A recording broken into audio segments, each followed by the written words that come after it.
สบายดีทุกคนเมื่อนี้เฮาก็มาส่งลูกค้าอยู่วันหน้าดอนเบิ่งเด้อพี่น้องเด้อเด้อเบิ่งเด้อพี่น้องทางเด้อ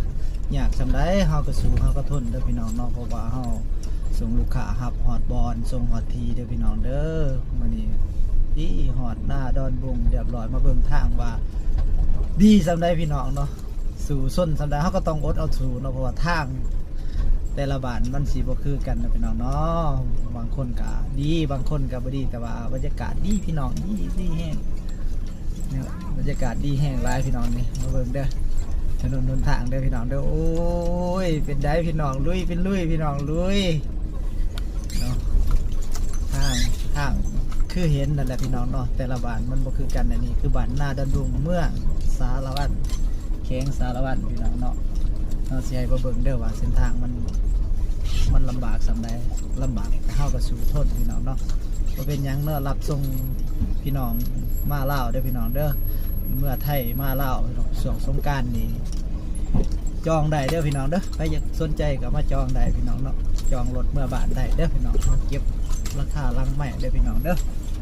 ส่งฮอดบ้านฮับฮอดทีเด้อพี่น้องเนาะฮับฮอดทีส่งฮอดบ้านแต่ยังลงมาล้างรถเด้สำล่างอะไรนี่ก็ได้เนาะทางนี้ทางกะประมาณนี้แหละพี่น้องเนาะทางความซีโดนเด้อพี่น้องเด้อ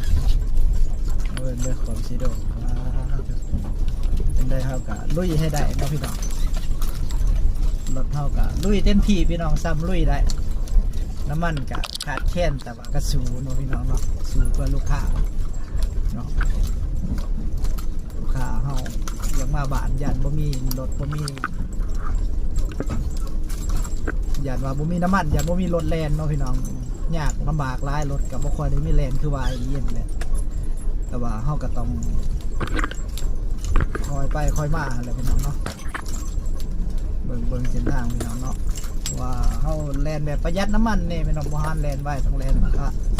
360มาเบิ่งอีกด้านที่2เด้อพี่น้องเด้อ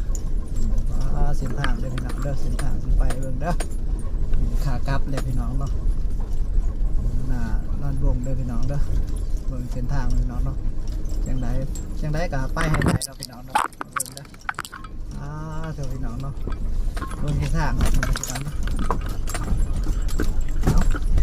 อยากสำได้ก็ต้องสู้ต้องสนเด้อพี่น้องเนาะเพื่อความอยู่รอดพี่น้องคือได้พี่น้องมองมุ่งใจไปได้ยินดีมันพี่น้องได้